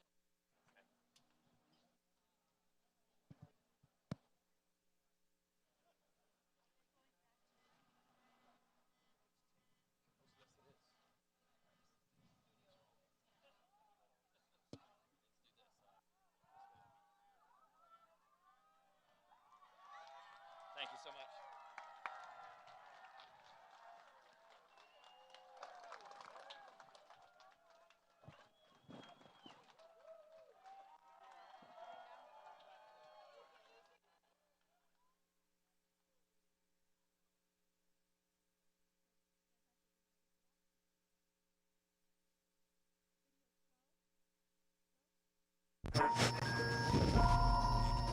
We are an island, surrounded by oceans of land, desert land, mountain land.